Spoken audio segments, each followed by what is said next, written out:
I arrived at my own son's wedding, and when I gave my name, the staff looked at me with confusion. I wasn't on the list. I searched for Michael among the guests, and when I asked him about it, he rolled his eyes and told me with contempt, "Did you really think you would be invited?" I smiled calmly, told him I understood perfectly, and left. But in the middle of the ceremony, his phone began to ring nonstop. "My name is Helen. I am 71 years old." And that day, I understood that I had raised a monster. For decades, I dedicated myself completely to that boy. I adopted him when he was just 3 years old, an abandoned child I found crying in an orphanage. I gave him my last name, my home, my entire life. I worked double shifts to send him to the best private schools. I gave up my own dreams so that he could achieve his. When he graduated with his engineering degree, I cried with happiness, thinking it had all been worth it. But I never imagined that the same son I loved so dearly would cast me out like a stray dog on the most important day of his life. Sophia, his fiancée, had been the architect of it all. From the moment she appeared in our lives, she began to poison his mind against me. "Your mother is too clingy," she would tell him. "A woman her age should have her own life and not always be hovering over us." Michael would listen to her and nod like a puppet. Little by little, the visits became less frequent, the calls colder, the excuses more elaborate. The first time Sophia disrespected me, Michael said nothing.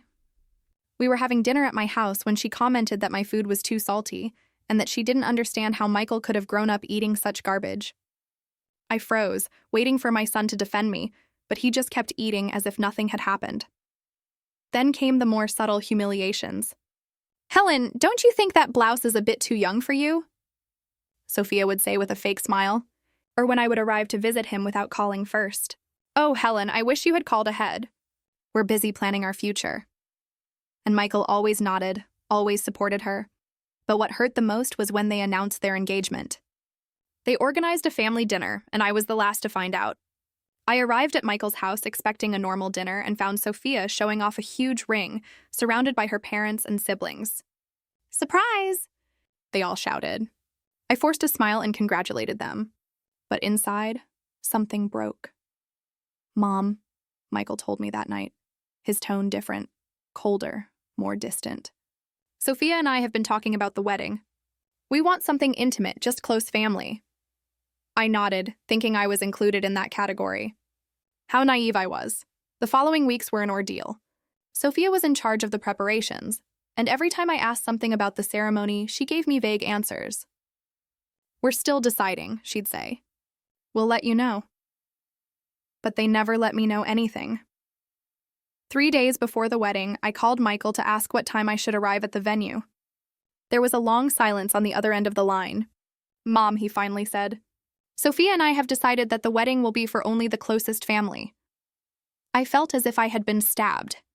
"But Michael," I said with a trembling voice, "I am your mother." "I know," he replied.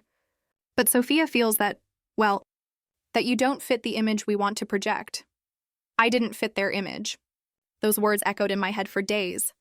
The woman who had sacrificed everything for him, who had worked to the point of exhaustion to give him a decent life, who had given up love and my own dreams, did not fit their image. But I decided to go anyway. I put on my best dress, the one I had bought thinking of his wedding. I did my hair and took a taxi to the venue. I thought that maybe upon seeing me there, Michael would have a change of heart, that he would remember everything we had been through together. All the nights I stayed awake when he was sick. All the sacrifices I made. I couldn't have been more wrong. When I arrived at the venue and gave my name at the reception, the staff checked the list once, twice, 3 times. "I'm sorry, ma'am, but your name isn't on here," the receptionist told me with an uncomfortable smile. "There must be a mistake," I insisted. "I'm Michael's mother." It was then that I saw him approaching, elegant in his tuxedo, with that smile I knew so well. "Mom, what are you doing here?" he asked me. But his tone wasn't one of surprise. It was one of annoyance. "Michael's son, I came to your wedding," I told him. "My name isn't on the list, but it must be a mistake." He looked at me with a coldness I had never seen before. "It's not a mistake, Mom. I told you it was for close family only." "But I am your family," I pleaded. "I am your mother." Michael sighed and rolled his eyes. "Did you really think you were going to be invited after everything you've done?" Those words hit me like a punch. Everything I've done, Michael? I gave you everything. Exactly, he said with contempt. Always giving, always smothering, always meddling in my life. Sophia is right. You never knew your place. At that moment, Sophia arrived, radiant in her wedding dress. And when she saw me, her smile froze. What is she doing here? She asked Michael as if I were invisible. She's just leaving, he replied without looking at me. Right, Mom? I could have started crying. I could have pleaded. I could have made a scene. But instead I smiled. A calm, serene smile that unsettled them both. I understand perfectly, I told them. Have a beautiful wedding, and I left. But as I walked towards the exit, I took out my phone and dialed a number. Robert, I said when he answered, I think it's time to execute the plan we discussed. Robert had been my lawyer for over 20 years, the only one who knew all my secrets. Are you sure, Helen? He asked me with a worried voice. Once we do this, there's no going back. Completely sure, I replied as I got into the taxi. Michael just showed me that I am worthless to him. It's time for him to learn what he's really going to lose. As the taxi drove away from the venue, my phone began to vibrate with messages. But they weren't from Michael asking where I was or apologizing for what had happened. They were from Sophia, furious that I had shown up at her wedding. How dare you show up without an invitation? You have no dignity, one of her messages read. Michael is upset with you. I hope you're happy for ruining our special day. Ruining their special day. That woman truly believed that my 5-minute presence had ruined anything.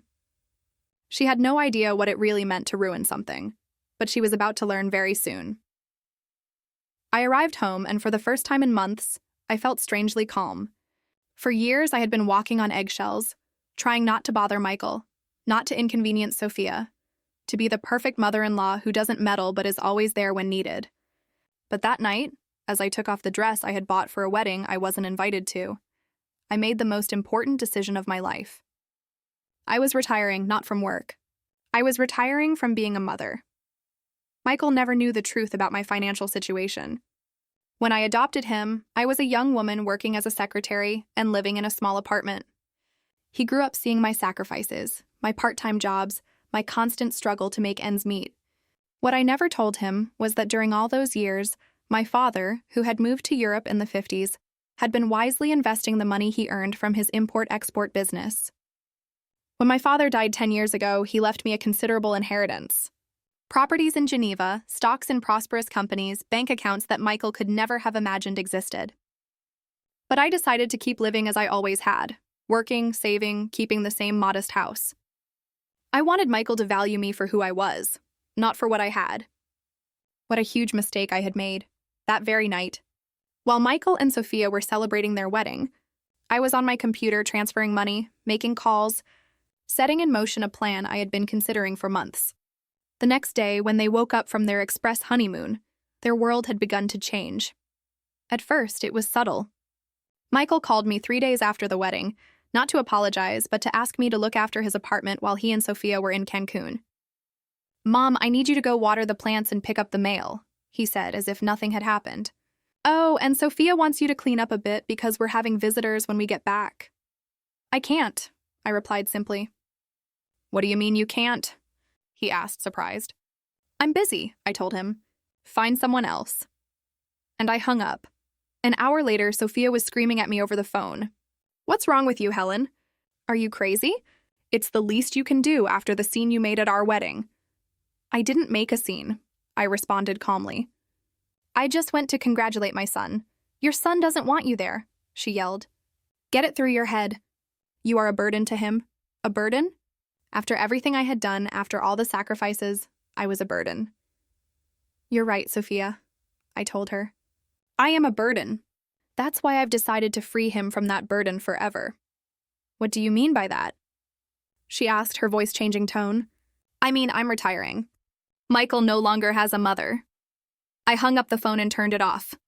It was time to start my new life. The next day, I hired a moving company and packed my most important things. The rest I donated to charity. I sold my modest house in the neighborhood where I had raised Michael and moved into a 5-star hotel in the city center. Not because I couldn't buy another house, but because I wanted time to decide exactly what I was going to do with the rest of my life. Robert visited me at the hotel that first week. Helen, are you sure you want to do this? He asked as he reviewed the papers I had given him. I've been sure since the moment Michael looked at me with contempt at the door of that venue, I replied. That boy thinks I'm a poor, pathetic old woman who depends on him. It's time for him to know the truth. The papers Robert held in his hands were property transfer documents, bank statements, and something Michael had never seen: the deed to the house he lived in. The house he thought he had bought with his mortgage was actually purchased by me. I had paid the down payment. I had co-signed the loan. I had been silently paying the mortgage for years so he could maintain his standard of living. But that wasn't all. The company where Michael worked as an engineer also had a secret. The owner, Mr. Anderson, was a business partner of my father's from Europe. When Michael graduated, I had spoken to Mr. Anderson to give my son a chance. Not only did he get him the job, but for years he had been receiving reports on his performance. Michael was a mediocre employee who had kept his job more because of my influence than his talent. Sophia also had no idea who she had really married. Her brand new husband, the successful engineer she bragged so much about, was actually the adopted son of a woman who could buy and sell his entire family without blinking. While they were enjoying their honeymoon, spending the wedding gift money from Sophia's family, I was at the hotel spa, relaxing for the first time in decades. It had been years since I had allowed myself this kind of luxury. I had always been so busy working for Michael, worrying about Michael, living for Michael, that I had forgotten to live for myself. It was during a relaxing massage that I made my next decision. Not only was I going to retire from being a mother, but I was also going to make sure that Michael and Sophia understood exactly what they had lost. When Michael and Sophia returned from their honeymoon, the problems began. First, it was the utility company that cut off their electricity because they hadn't paid the bill. Michael called me furious. "Mom, why didn't you pay the electricity bill for my house?" "Because it's not my house," I replied calmly. "And because I am no longer your mom." "What are you talking about?" "Of course, you're my mom." "No," I said. "Mothers are invited to their sons' weddings. I was not invited. Therefore, I am not your mother." Michael was silent for a moment. "Mom, don't be ridiculous. It was just a wedding." "Exactly," I replied. "Just a wedding. The most important wedding of your life, and you decided I had no place in it. Now you live with the consequences of that decision." "But you've always paid my utilities," he shouted. "It's your obligation." "My obligation?" I repeated, feeling the anger rise in my chest. "Michael, for 28 years, I fulfilled obligations that were not mine. That's over." I hung up and dialed Mr. Anderson's number. "Good morning, Mr. Anderson," I said. "It's Helen. I think it's time we talked about Michael." "Ah, Helen," Mr. Anderson sighed. "I figured you'd be calling soon. I heard about what happened at the wedding. That boy has no idea what you've done for him all these years." "That's exactly why I'm calling," I said. "I want you to see who Michael really is as an employee without my influence." Mr. Anderson was quiet for a moment. "Helen, if I withdraw my protection, Michael is going to have serious problems in the company. His work is mediocre. He's constantly late, and several clients have complained about his attitude." "Then handle the situation as it should be handled," I replied. "I will no longer intercede for him." Meanwhile, Sophia had begun to notice other changes. The credit card she used for her shopping sprees for clothes and beauty products had been canceled. It was a card I had taken out years ago and had been paying silently so that Michael could keep his girlfriend and later wife happy. When Sophia tried to use it at her favorite boutique, the saleswoman told her the card had been reported as canceled for non-payment. "Michael!" Sophia screamed that night. "Your mother canceled my credit card. Call her right now and tell her to reactivate it." Michael called me in a rage. "Mom, how can you be so petty? Sophia needs that card." "Sophia can get her own card," I replied. "Or you can get one for her with your credit." "Oh, wait. You don't have any credit because you've never paid for anything yourself." "You're a bitter old woman," he yelled at me. "That's why nobody loves you." His words hurt. But this time I didn't stay silent. "Michael," I said in a firm voice, "for 28 years I swallowed my pride so you could have everything you wanted. I humbled myself, worked to exhaustion, and gave up my own happiness. And when the most important moment of your life came, you treated me like trash. Now you're going to learn what it means to stand on your own 2 feet." I hung up and turned off my phone. It was time for the next step. The next day, I visited Michael at his work. I arrived in a luxury car service, dressed in an elegant suit I had bought that morning. When I entered the office, everyone stared at me. Michael came out of his cubicle with a surprised look on his face.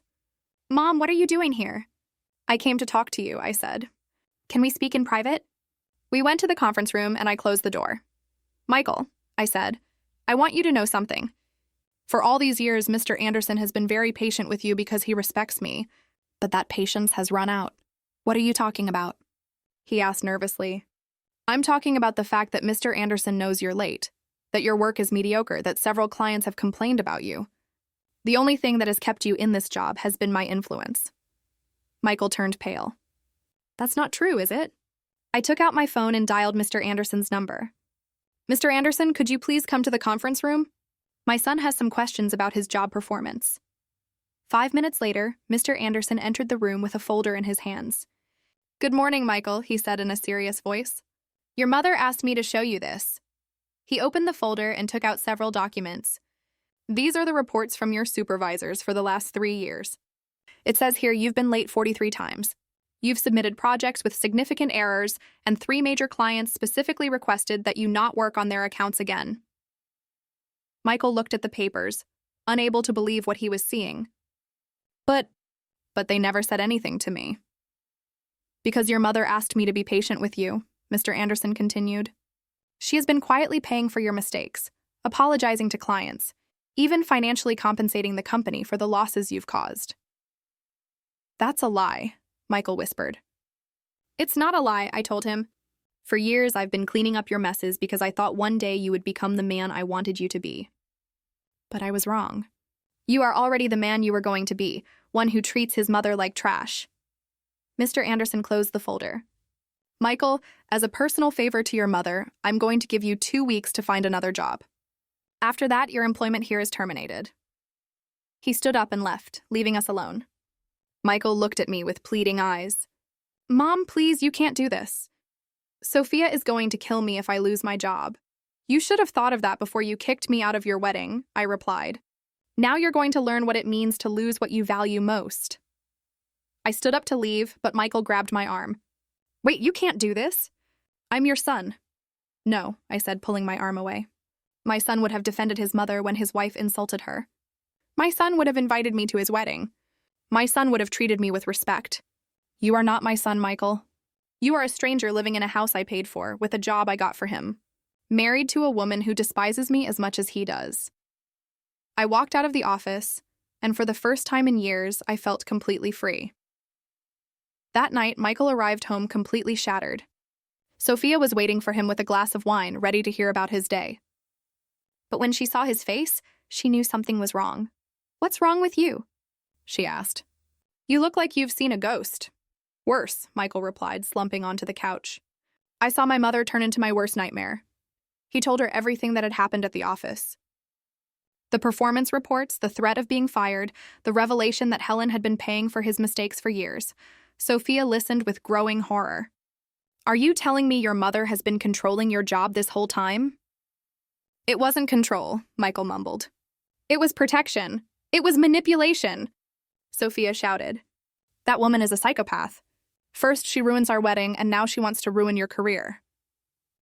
But for the first time, Michael wasn't so sure his mother was the villain of the story. His entire life, Helen had been there, solving his problems, paying his bills, opening doors he thought he had opened himself. And he had kicked her out of his wedding as if she were an intruder. "Sophia," he said slowly, "maybe we should apologize to her." "Apologize?" Sophia jumped to her feet. "Michael, that woman is blackmailing you. She's manipulating you to make you feel guilty."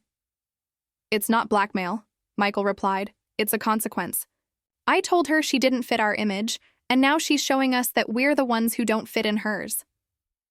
Sophia couldn't believe what she was hearing. "I can't believe you're defending her after what she did to you today." "What she did to me?" Michael looked at her with tired eyes. "Sophia, what she did was open my eyes. For years, I've been living a lie, believing I was successful on my own merit, when in reality I was successful because of her sacrifice. That conversation was the beginning of the end for many things. Sophia could not accept that her successful husband was actually a man supported by his mother.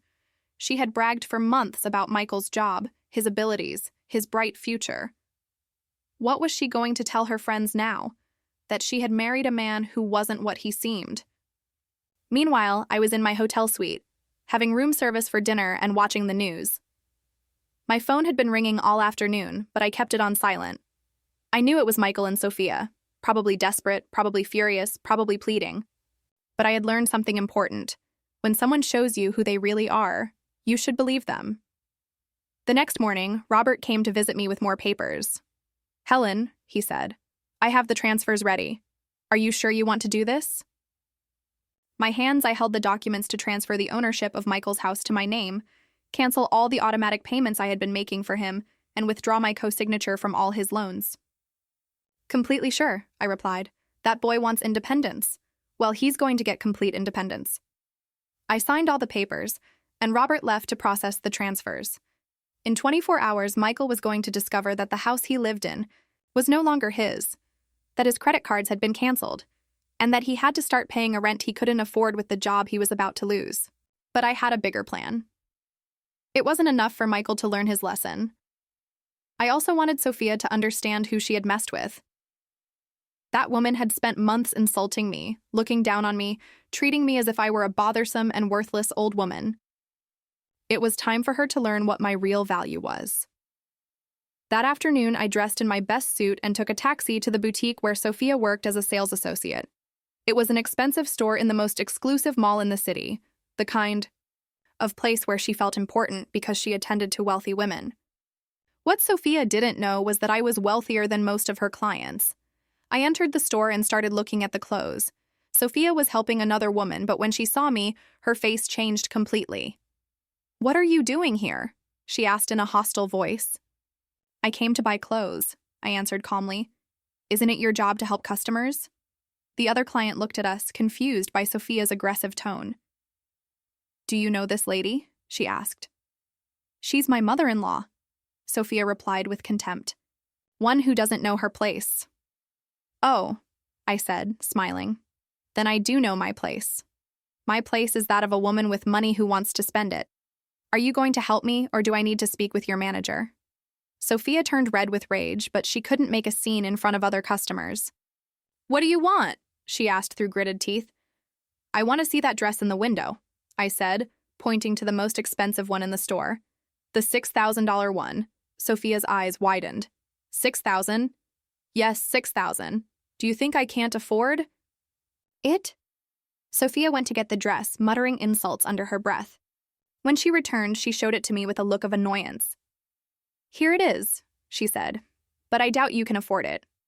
I took out my platinum credit card and handed it to her. "Charge it," I said. "And while you process the payment, I want you to know something." Sophia took the card and walked to the cash register.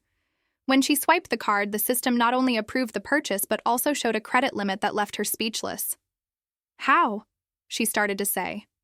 "How can a woman like me have a card like this?" I finished her sentence. "Very easily, Sophia. It turns out I'm not poor. I never was." I took out my phone and showed her the screen of my banking app. Sophia looked at the numbers and turned pale. "This can't be real," she whispered. "Do you see that number?" I asked, pointing to my bank balance. "That's just one of my accounts. I have properties in Geneva, stocks in several companies, and more money than you'll ever earn in your entire life working in this store." Sophia handed me back the card with trembling hands. "Why did you never say anything?" "Because I wanted Michael to value me for who I am, not for what I have," I replied. "But you both showed me that to you I am worth nothing, so I decided to show you what you're really going to lose." I took my bag with the dress and headed for the exit. But before I left, I turned back to Sophia. "Oh, and one more thing. Michael is going to lose his job next week, and the house you live in is no longer yours. So I hope you have some savings, because you're going to need them." I left the store, leaving Sophia paralyzed behind the counter. That night, Sophia came home trembling with rage and confusion. Michael was in the living room drinking a beer and watching television, trying to forget the horrible day he'd had. "Michael!" Sophia shouted from the doorway. Your mother was at my work today. Michael turned off the television. What? What for? 2. Humiliate me, Sophia replied, throwing her purse on the floor. She bought a $6,000 dress just to prove to me that she has money. Michael frowned. $6,000? Sophia, my mom is a retired secretary. She doesn't have that kind of money for a dress. That's what we thought, Sophia shouted. But she showed me her bank account, Michael. She has millions. Millions. Michael fell silent, processing what he had just heard. That's impossible, he murmured. I know my mother's financial situation. She's always been a middle-class woman. She lied to you. Sophia started pacing back and forth. For years, she made you believe she was poor to manipulate you. She's a sociopath. But Michael was remembering things he had never questioned before. His mother had always had the exact amount of money for his emergencies. When he had appendicitis, in college, she appeared with the money for the private surgery. When he wanted to buy his car, she had the money for the down payment. Sophia, he said slowly, I don't think my mother ever lied to us about her money. We simply never asked. What do you mean we never asked? Sophia looked at him as if he were crazy. Michael, you lived with that woman your whole life. Exactly, Michael replied. I lived with her my whole life, and I was never really interested in getting to know her. I never asked her about her family, about her past, about her finances. I just assumed she existed to serve me. That revelation hit them both like a bucket of cold water. Sophia realized she had married a man who didn't really know his own mother, and Michael realized he had despised a woman who had kept important secrets for decades. The next day, Michael decided to go look for his mother at the hotel. When he arrived at the reception and asked for Helen, the concierge looked him up and down with contempt. Are you a relative of the lady? He asked. I'm her son, Michael replied. Ah, the concierge said with a cold smile. The son who didn't invite her to his wedding. The lady told us. Michael turned red with embarrassment. Can I speak with her? The lady left specific instructions that she does not want to receive visits from her family, the concierge informed him. But I can deliver a message if you like. Michael wrote a quick note, apologizing and begging for a chance to talk. The concierge took it and disappeared into the elevator. 5 minutes later, he returned with the same note. The lady says, You already had your chance to talk to her, and you wasted it at the door of the wedding venue. There will not be a second chance. Michael left the hotel feeling more lost than ever. Meanwhile, I was in my suite talking on the phone with Mr. Anderson. How has Michael been at work? I asked him. Helen, Mr. Anderson sighed. The boy is a wreck. He's late, makes constant mistakes, and yesterday a client complained because Michael broke down crying during a presentation. Crying? I asked, surprised. Yes, Mr. Anderson confirmed. They asked him something about the project costs, and he started crying, saying he didn't know anything anymore, that his whole life had been a lie. For a moment, I felt a small pang in my chest. Despite everything, Michael was still the boy I had raised. But then I remembered his face of contempt when he kicked me out of his wedding, and the pain turned into determination. Mr. Anderson, I said, stick to your decision. Michael needs to learn that actions have consequences. That same week, Michael and Sophia received the legal notice about the house. A lawyer arrived at their door with papers proving that the property had been fully transferred to my name and that they had 30 days to vacate or start paying a monthly rent of $3,000, Sophia. Read the documents and became hysterical. This is impossible. The house is ours. We have the deed. Apparently not, Michael told her in a dull voice. Apparently, my mother has been paying for this house for years, and I never knew. Sophia started screaming at him that he was useless.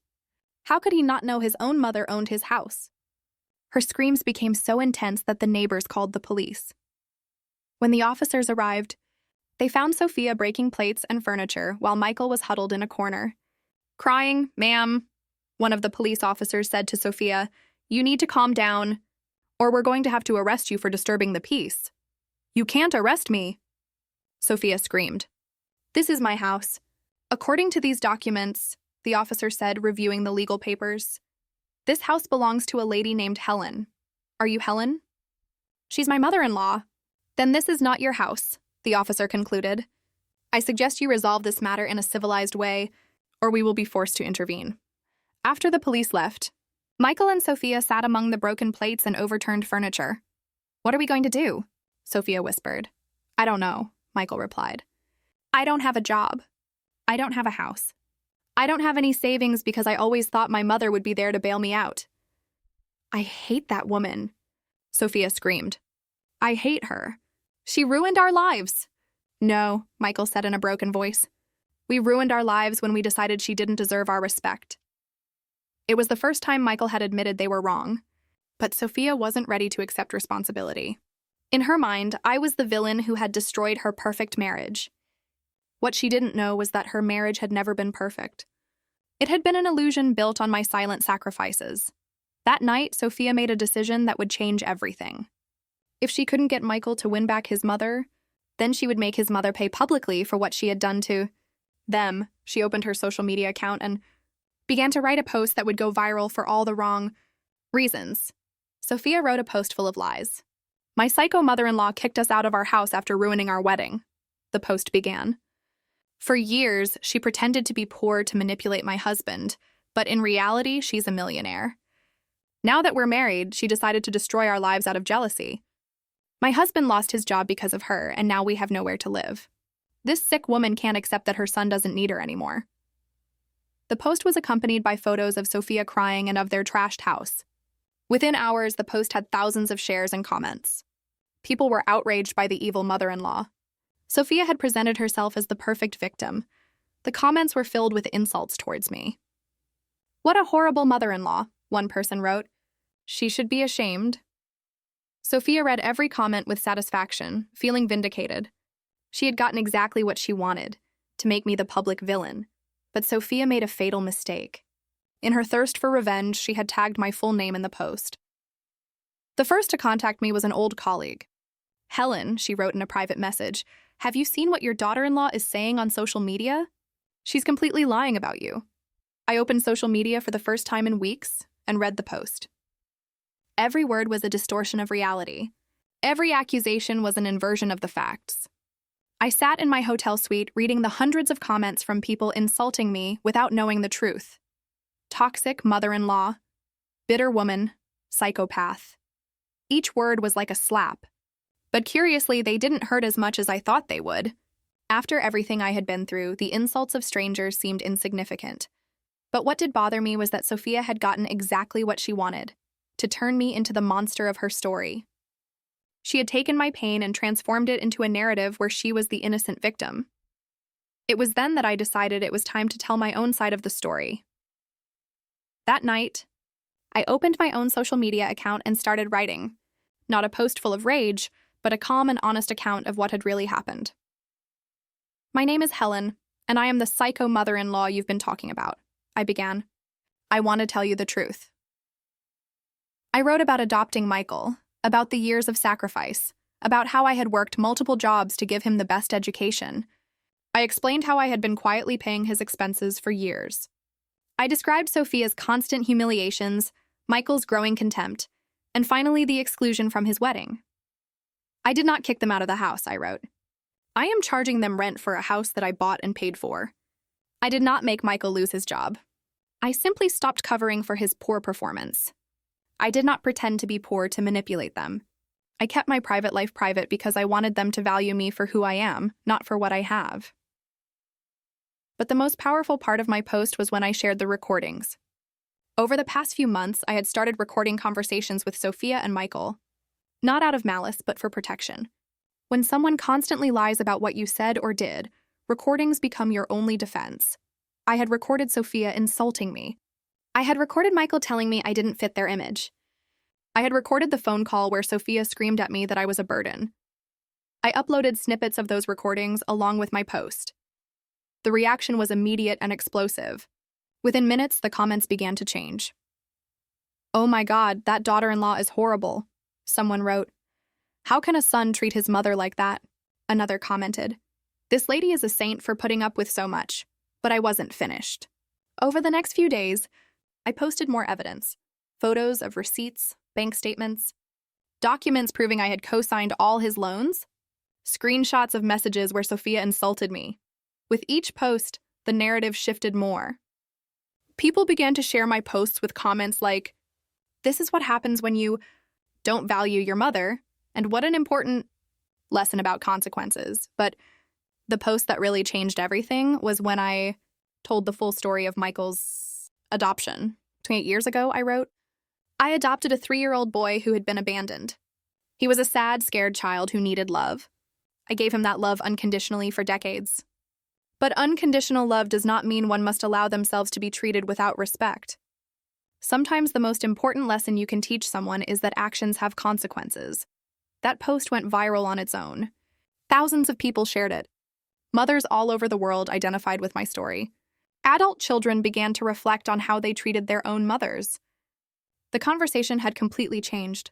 Sophia watched her narrative crumble in real time.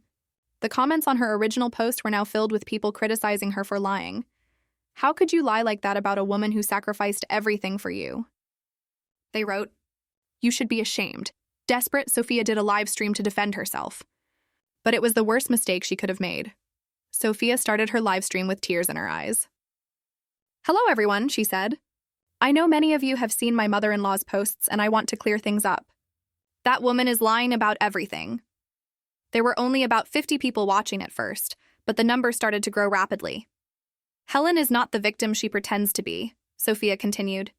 She is a manipulative and controlling woman who ruined our marriage because she can't accept that Michael doesn't need her anymore. The live comments started pouring in, but they weren't what Sophia expected. Where's the proof of what you're saying? Someone wrote. Helen's recordings sound very clear, another commented. Why don't you show evidence like she did? Sophia got nervous. She manipulated those recordings, Sophia shouted. She edited them to make me look bad. But as she was saying this, I was watching her broadcast and decided it was time to make my appearance. I started my own live stream and wrote in Sophia's comments. Hello, Sophia. It's Helen. Do you mind if I join the conversation? The comments exploded. She's here. This is going to be good. We'll finally hear both sides. Sophia turned pale when she saw my comment. No, she said with a trembling voice. I'm not going to give her a platform to continue lying about me. But the comments were now demanding that I be allowed to speak.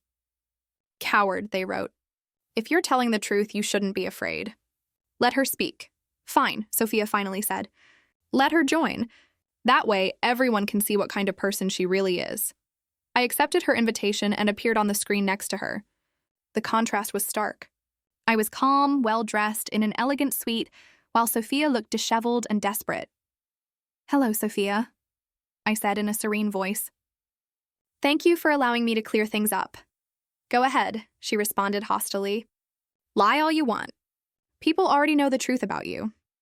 The truth, I said, is that you have been insulting me for months, and I have the recordings to prove it. Would you like me to play them here live for everyone to hear? Sophia turned red. Those recordings are illegal. No, I replied calmly. In this country, it is legal to record conversations when you are a part of them, especially when you feel you are being harassed or threatened. The comments were filled with people asking me to play the recordings. Play them! We want to hear! The truth comes to light. I played the audio where Sophia screamed at me that I was a burden to Michael, where she told me I had no dignity, where she insulted me for showing up at her wedding. The audio was clear and devastating. Sophia's voice, filled with hatred and contempt, said things no daughter-in-law should ever say to her husband's mother. When the recording finished, Sophia was crying. That was out of context, she whispered. Out of context? I asked. In what context is it okay to tell a 71-year-old woman that she is a burden and has no dignity? You provoked us, Sophia yelled. You were always meddling in our marriage. Sophia, I said, maintaining my calm, can you give me one specific example of how I meddled in your marriage? Sophia opened her mouth, but no sound came out. She realized she couldn't give an example because one didn't exist. The only times I interacted with you, I continued, was when Michael asked me for help with something, or when you invited me to dinner. I never showed up uninvited. I never gave unsolicited advice. I never criticized your relationship. My only mistake was existing. The comments were now completely on my side. Sophia looks like a liar, someone wrote. This lady is so dignified, another commented. How could they treat their mother like that? The number of viewers had reached over 10,000 people. But you blackmailed us, Sophia said desperately. You took away our house and Michael's job to force us to apologize to you. Sophia, I replied, I didn't take anything from you. I simply stopped paying for you. The house was mine from the beginning. Michael's job was secured through my influence. The credit cards were paid by me. You never had anything of your own. I took out the documents and showed them to the camera. These are the original deeds to the house, I said. As you can see, it was always in my name. These are the bank statements showing that I've been paying the mortgage for 5 years. These are the receipts for all the credit cards I've paid for Michael. Sophia had no more arguments. But we were family, she said in a broken voice. Family, I repeated. Families invite each other to weddings, Sophia. Families treat each other with respect. You showed me that to you. I was not family. I was an unpaid employee. Michael, I said, addressing the camera because I knew he would be watching. For 28 years, I was your mother.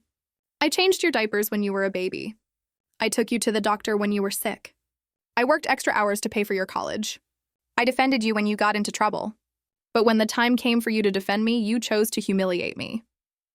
That choice has consequences. Sophia tried to interrupt, but I cut her off.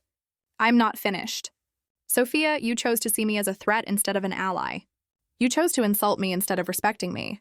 You chose to lie about me on social media instead of accepting responsibility for your actions. Now you will live with the consequences of those choices. The comments were exploding with support for me. What a strong woman. Sophia should be ashamed. Poetic justice. The number of viewers had reached 15,000 and was still growing. Do you know what the saddest part of all this is?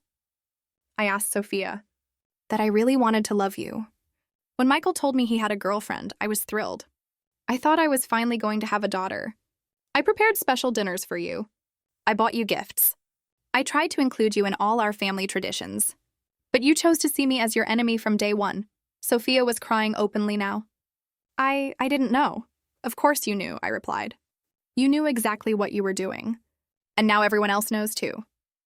I ended the broadcast, leaving Sophia crying alone on the screen. Within minutes, clips of our conversation were circulating all over social media. I had publicly corrected her narrative, not with lies or manipulation, but simply by telling the truth. The live stream went viral within hours.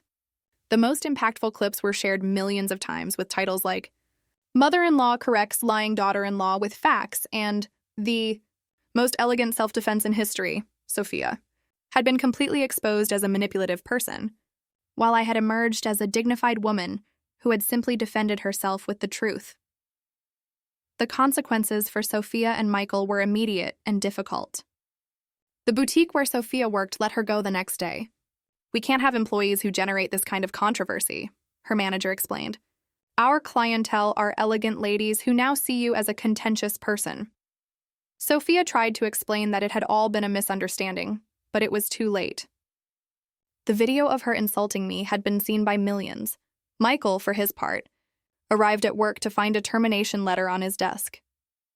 Mr. Anderson had given him a 2-week grace period, but after the public exposure, he couldn't keep him on. Michael, Mr. Anderson told him when they met in his office. After what happened last night, several clients have called to say they don't want to work with someone who treats his mother that way. I'm sorry, but your employment here ends today. But social media wasn't done with them. Users began to investigate more about their lives, discovering inconsistencies in the stories Sophia had told. Someone found old posts where Sophia bragged about the expensive gifts Michael gave her, gifts they now knew I had paid for. Others discovered that the couple had been living a lifestyle far beyond their actual means. The hashtag #TeamHelen started trending worldwide. Women of all ages shared their own stories about ungrateful children or problematic in-laws. Mothers who had been excluded from weddings, women who had been treated with contempt after years of sacrifice. My story had struck a very sensitive chord with millions of people. Meanwhile, I was in my hotel suite watching everything unfold with a mixture of satisfaction and sadness. I had gotten justice. I had cleared my name. I had made my point. But I had also lost my son forever. The relationship between Michael and me was broken in a way that could probably never be repaired. Robert came to visit me that afternoon with more legal papers. Helen, he said, Michael and Sophia have been trying to contact me. They want to negotiate. Negotiate what? I asked. They want you to give them back the house and drop the legal claims you have against them for defamation. In return, they promise to apologize publicly and stay out of your life forever. I laughed bitterly. They want to negotiate now? After calling me all those names in front of millions of people? They're desperate, Robert explained. They have no job, no house, no money. Sophia is receiving intense criticism on social media, and Michael is having panic attacks. Panic attacks? I asked, feeling a pang of concern despite everything. Yes, Robert confirmed. Apparently, he can't leave the house without people recognizing him and confronting him about how he treated you. Yesterday, an elderly lady confronted him in the supermarket, shouting that he was a disgrace as a son. For a moment, I felt something akin to compassion. After all, Michael was still the boy I had raised. But then I remembered his disgusted face when he kicked me out of his wedding, and the compassion vanished. Consequences of their actions, I murmured. They chose this path. What do you want me to tell them? Robert asked. Tell them the house is mine and will remain mine. If they want to continue living there, they can pay the full rent of $3,000 a month. If they can't afford it, they have to move out. As for the defamation claims, those will proceed until I receive a full public apology and compensation for the damage to my reputation. Robert left, and I was alone with my thoughts. The truth was, I no longer needed the rent money or the legal compensation. I had more money than I could spend in several lifetimes. But I needed Michael and Sophia to understand that actions have a price, that you can't treat people poorly and expect no consequences. That night, Michael finally managed to get through to me. He had gotten my hotel number and had called repeatedly until I agreed to answer. Mom, he said in a broken voice. Please, we have to talk. We already talked, I replied. At the door of the wedding venue. You told me I didn't fit your image. Mom, please. I was confused. Sophia had filled my head with crazy ideas. Michael, I interrupted him. Sophia didn't put a gun to your head to make you kick me out of your wedding. That decision was yours. Sophia didn't force you to treat me with contempt for months. Those were your decisions. But I didn't know you had money, he said desperately. If I had known, I would never have treated you like that. Those words were like a stab to the heart. Do you hear what you're saying, Michael? You're telling me you would have treated me better if you had known I had money? What about treating me well because I'm your mother? What about respecting me because I sacrificed my life for you? Michael fell silent, finally understanding the magnitude of what he had revealed. I didn't mean that. Yes, you did, I replied. And that is exactly why our relationship is over. Because for you, my value as a person was determined by what I could do for you, not by who I am. What do I have to do for you to forgive me? He asked, crying. Nothing, I answered sadly. There is nothing you can do, Michael. Because forgiveness is given to people who make mistakes, not to those who reveal their true character. You showed me who you really are when you thought you were safe to despise me. Now you have to live with being that person. I hung up the phone, and for the first time since this whole situation began, I cried. Not for the loss of money or the house or status, but for the loss of the son I thought I had raised, who had never really existed. 6 months later, my life had completely changed. I had moved into a beautiful apartment in Geneva near the properties I had inherited from my father. Europe welcomed me with open arms, a continent where no one knew my viral story, where I could walk the streets without being recognized, where I could start over at 71. Robert managed my legal affairs from the States. Michael and Sophia had finally lost the house, unable to pay the $3,000 rent. They had moved into a small apartment in a modest neighborhood, a far cry from the life of fake luxury they had been living. Michael had found a job as a technician in a small company, earning a fraction of what he used to. Sophia was working in a call center, one of the few places that would hire her after her reputation was affected. The defamation claim had succeeded. The judge had ruled in my favor, ordering Sophia to pay considerable compensation and issue a formal public apology. The apology had been brief and clearly forced, but legally sufficient. I apologized to Helen for the false statements I made about her on social media. I acknowledged that my claims were incorrect and caused damage to her reputation. I deeply regret my behavior. I had donated the compensation money entirely to organizations that helped single mothers and adoptive families. I didn't need their money, but they needed to learn that lying publicly about someone has a real cost. During these months, I had received thousands of messages from women all over the world. Mothers who had been inspired by my story to set boundaries. Women who had found the courage to stand up to disrespect. Older women who had decided to stop living for others and start living for themselves. One of the letters that had touched me the most was from a woman named Maria. "Mrs. Helen," she wrote, "your story saved my life. For 15 years, I swallowed the contempt of my son and daughter-in-law, believing it was my duty as a mother to endure everything for love. After seeing your story, I realized that love does not mean allowing abuse. Thank you for teaching me that mothers deserve respect too." I had started writing a book about my experience, not for revenge, but because I realized my story had touched on something universal. The book would be called "I Retired from Motherhood," and it would be dedicated to all the women who had sacrificed their identity for love and who needed to remember that they deserve to be treated with dignity. Michael had tried to contact me several times during these months, letters sent through Robert, messages through mutual acquaintances. He had even traveled to Geneva once to look for me. But I had remained firm in my decision. I had closed that door forever. The last letter I received from him had been particularly painful. "Mom," he wrote, "I know I don't deserve your forgiveness, but I want you to know that I realize everything I did wrong. Sophia and I divorced. She could never get over the public situation and ended up blaming me for everything. Now I'm alone and I understand what I lost. I didn't just lose a mother. I lost the only person who truly loved me unconditionally. I know it's too late, but I wanted you to know that I regret every cruel word, every moment of contempt, for kicking you out of my wedding. I'm not asking you to forgive me, just for you to know that I understand you were the best mother anyone could have, and I was too blind to value you."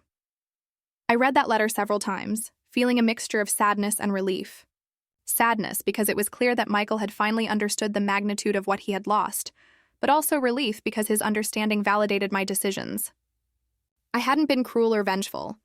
I had simply defended my dignity and established appropriate consequences for poor treatment.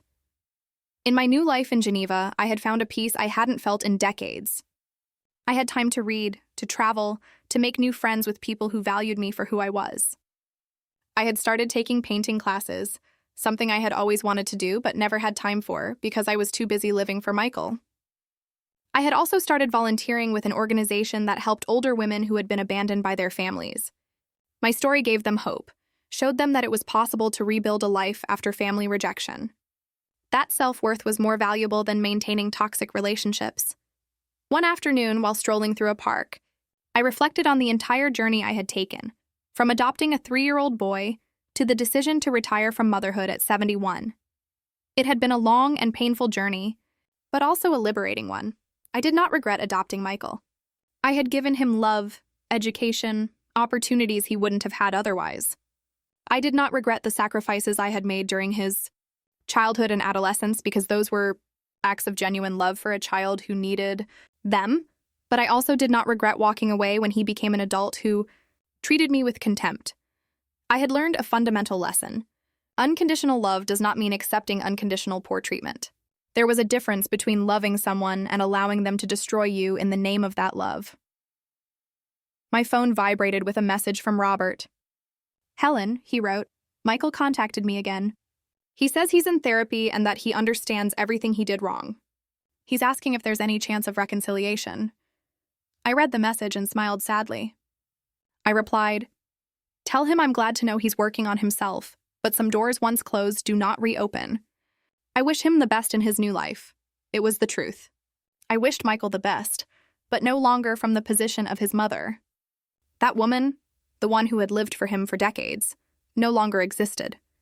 In her place, a new woman had been born, Helen, a 71-year-old woman who had learned that it is never too late to choose dignity over convenience, self-respect over toxic attachment. As the sun set over Geneva, I thought of the phrase that had become my mantra: I don't regret adopting him. I only regret not understanding sooner that kindness should never be practiced at the cost of self-destruction. I had finished my career as a mother, but I had begun my life as a free woman. And that, I discovered, was the best outcome of all: to live well, to live in peace, to finally live for myself.